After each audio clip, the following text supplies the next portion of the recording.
I spent 2 full days riding Wolf GT Pro version, and here are my thoughts on this model. But before we start the review, I would like to summarize the specs, and after we'll talk in details about the frame and construction, weight, components, comfort and ride feel, front fork and suspension, very important part for this model, range and speed, charging and quality overall, controller and settings, and compare at the end with Bronco and Nami, who have two 2000 watts hub motors, 35 amp battery capacity with 72 volt system, maximum power output at peak 8400 watts. We have the new Kaabo sine wave controller here that should be different and more efficient versus the previous models in Kaabo lineup and competition, and the most important part is that the controller is located outside of the battery compartment, and there are two big advantages here. First, it cools off faster, gets direct airflow, aluminum casing, and the second, servicing or DIYing this model is so much easier. Better wire management and also better waterproofing. This scooter is graded IPX5. I can't say enough about this. That every scooter company should absolutely go with the front mount controllers. I mean, I know that the Storm, they did it on the back and stuff like that. It's nice, but I think the front is where it should be. Yeah. Now let's dive into the key points we discussed earlier. Frame and construction. The Wolf's chassis is upgraded for taller riders. I'm 6'3" and rides perfectly. We have a longer deck, taller stem, and wider handlebars. The frame is also reinforced. I need to emphasize that this frame is solid stable at any speed level. You don't need a steer dampener for this model. Weight. I can lift Nami and Bronco easily, 104 pounds for Nami and 95 pounds for Bronco. I have 5 steps getting into my building to the elevator, and Nami or Bronco, getting up and down, it's easy. With Kaabo, 114 pounds or 52 kilograms, it is not a big difference in weight, but it's so uncomfortable. There's no place to grab the frame anywhere in the front by the stem or around it. It makes it feel super heavy and awkward to lift because you don't have leverage. Components. The console, the display, the grips, the handlebars, the cables or the wire management, it's very well done, screams quality. The display and graphics are legible in sunlight and are really cool. The colors are bright, good contrast, and good info shown when you ride. I wish Nami had this display. Overall solid. I think we have the best headlights on this model. I like the turning signals that should be integrated on any production scooter. I like how the rear brake and signaling lights were integrated in the rear fender. I only wish it was brighter. Comfort and the ride feel. We'll talk about the front fork and suspension. Very important part.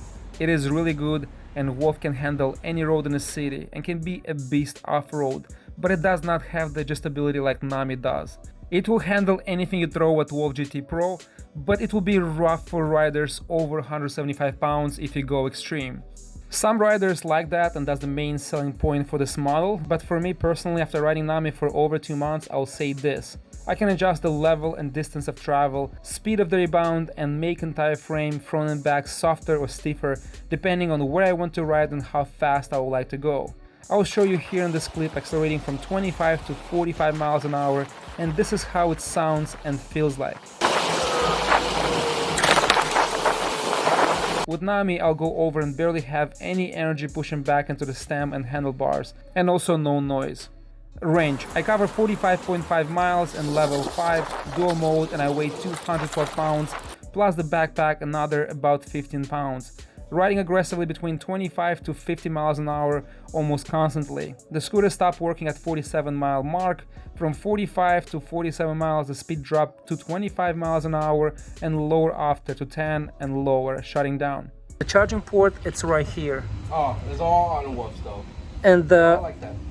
It's so hard, like look at this, like I can't even like get this, I have to open this. That is a known issue that they have. Like, why not put the charging port, for example, let me actually close this.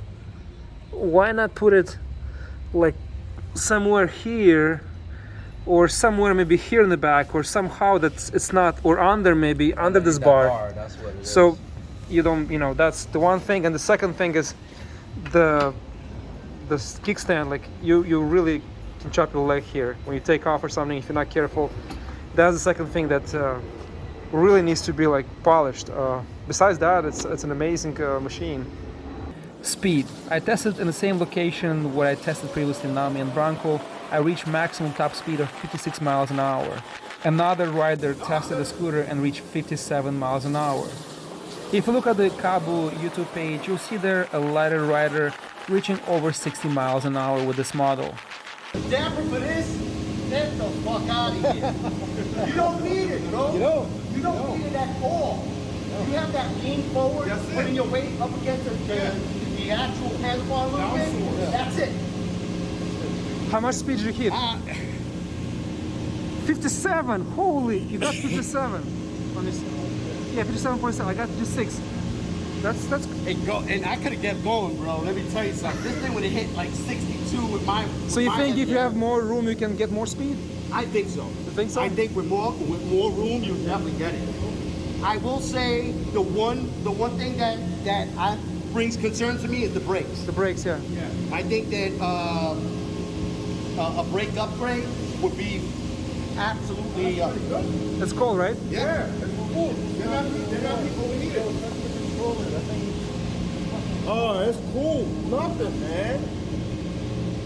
That's insane. Yeah, it's just a little warm. It's not even hot. I'm gonna tell you something though.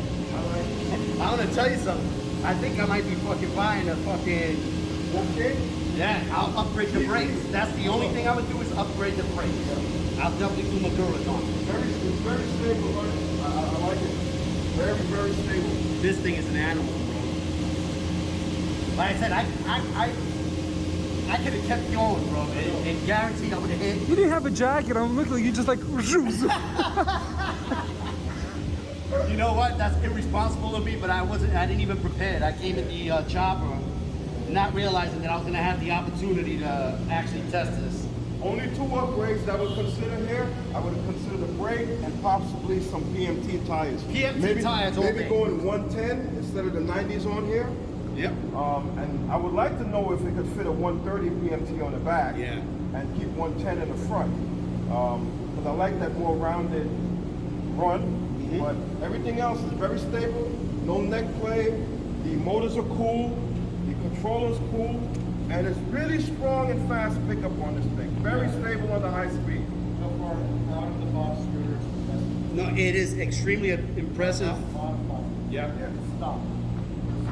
No, the price is perfect. What others are on the market. I think it's very fair. Charging. It came with two chargers, each charger 1.5 amps. I think we need a faster charger for this 35 amp battery. The controller and quality overall of the scooter. We have a sine wave controller, 50 amp discharge, 8,400 watts maximum output. Very intuitive and comfortable from first level to third level speeds on single or dual mode.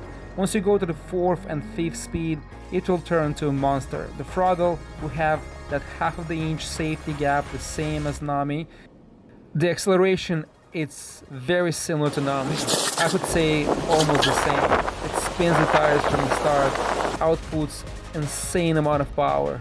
The controller is very intuitive and I feel like I have great control in the first gear or first level up to the fifth level. From the beginning it feels very punchy, very powerful, but you get used to that and I had maximum control. I like the handlebars, I like how the front stem, it's super stable at any speed. Either it's 35 miles an hour all the way to 55, 56, 57 miles an hour. It felt super solid, no wobble at all. Quality. It is well put together. I'm actually impressed with attention to detail and quality overall. The paint, the components, design, colors, visual balance, frame, it is all there. Looks like a premium scooter. This is the most important part, the wider handlebars, the geometry of the frame, super stable and no wobble at all when riding at any speeds. You don't have to think and it just feels natural, very comfortable. I would only here replace with a better looking front fender and maybe install better hydraulic brakes. I'd like to see more advanced suspension from Kaabo, but then if they do that, they might jack up the price. Besides all of that, it is a solid competition to existing 2021 scooters.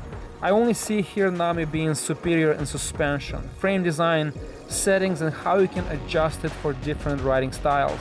This model will be available on the Fluid Free Ride website beginning or mid-October. I'll post links then and we'll have the Wolf GT Pro version with 60 volts going for $3,300 and GT Pro 72 volts. The model we tested today for you and will cost between $3,800 to $3,700. The final price is not decided yet. Also, there will be discounts and promotional codes, so stay tuned for that. Subscribe so you don't miss the updates. Here I like to show you the size comparison between the two scooters. I think for $3,700 to $3,800 US, this is a hell of a deal. I rode GT Pro for 3 days and it was a blast. When you accelerate aggressively, it puts a smile on your face. Please share and like this video. I really put a lot of time and effort in this review. I hope it was informative. Always wear protective gear, and I'll see you next time. Super, super awesome. This is a great ride. I could do this all day long. It's really stable. Like, we're gonna need to put anything. And even the braking, it's comfortable. I did one at a time, felt them both. I would Super change, clean. put nut brakes or maybe, you know, better brakes, but it's, you know, it's gonna be Probably $3,800. adjustable too. I mean, I would have them be adjustable so you can adjust them to be a little bit closer. Yeah. So like that, I would do that. I would probably put slightly stronger brakes on it. You know, but otherwise, geometry on this, the frame, everything, the weight about it, the weight distribution feels fantastic. And it's really comfortable when I gave it a little power to take off. Super stable, super stable scooter. Seriously, they did a great job with this. Here is to see like what you have on yours, like handle, so you just pull the battery out Yeah. and have a swivel battery, and that's gonna be freaking awesome. Or maybe in the back here you have a handle, pull the entire thing off. A have handle connectors. that also serves as a footrest. Yeah, so you just pull it out. What's good about that, I'll tell you what's good about that, and that should have it, because then you don't have to charge in direct sunlight. Yeah. It saves your batteries. Mm-hmm. You take it inside. Take Or it you buy two of them, you just swap and have a. There you go. Take it indoors. Yeah. The fact that I can take this battery indoors, leave the bike. I have other scooters, I'll go like 3-4 times. That's not that you should see. He's got an OSC8 type connector over there. It's so simple, but it works. It does really, really well. That'll be a good idea, yeah. I'm actually surprised, like the battery still shows 100%, and we've been doing a couple of runs already. Wait, what is it? It's still 100% shows the How battery. big a battery is this? This is 35 amps, 72 volts. 35 amps. 21700. I believe so. I believe so. Yeah. No, but the thing is, I did 4 miles back at. Look, you see, turn out by itself in 3 minutes. So, shut off. Yeah. So I did 2 runs to west side and back. So that's almost 4 miles. I did 2 runs here, and you did 1 run, and still shows 100%. So that's. The entire weight. That's never gonna need a damper. Never. No, I mean, look, people put dampers on anything. I think it's because of the look of it. I don't know. They're scary. I don't think it's not necessary on this. No, on Nami you need it. Here On you the don't. Nami, but you're talking Nami is a single. Yeah, single, So yeah. this is why I like what Greg did at Fluid Rides, where he took his Nami and put the Kaabo Wolf Yeah, but you lose suspension adjustability. You lose that when you put. I would do what you did. You buy that from AliExpress and you put a custom fork. So let's say this is like $140, for example, right? And you get a $300 or $500 that has the motorcycle adjustability. So you have more travel, more suspension. So I actually have on a video which I'll post in review, going 45 miles. Like I'm accelerating from 25 to 45, 50, and I hit potholes on the First Avenue, and it's super stable, but it's a lot of rebound, noise, and like it's a shock back, right? Oh, With okay. Nami, because it's still stiff, you know, it's a basic fork. On a Nami, I have so much stability. I go over, it's like a cloud. It's a pillow. It just dip a little bit, but you just go straight. Again, 2 different animals. Yeah. In terms of suspension, you have 2 different beasts. But if you have adjustability, like Nami, then it's a different business. There's the other thing that factors in. You see, so I'm using that same fork, right? Yeah. The fact that you have the 13-inch tie gives you that additional form. Yeah, but you have of angle. suspension. You have angle. And then the angle that is coming in. So now versus going deep, it's kind of this way versus coming up and down. And so it's a very comfortable ride that way. The only thing is, I like that because it's more stable for higher speeds. But if you do that here, you lose a little bit of space, you know. That's the thing. And then compared to Nami, this is shorter, so I like it. It's like It's a brilliant setup. I can't. What's the air? You guys should try it. Try it out. and the motors are cool. Look at this. No heat. No real heat to speak of.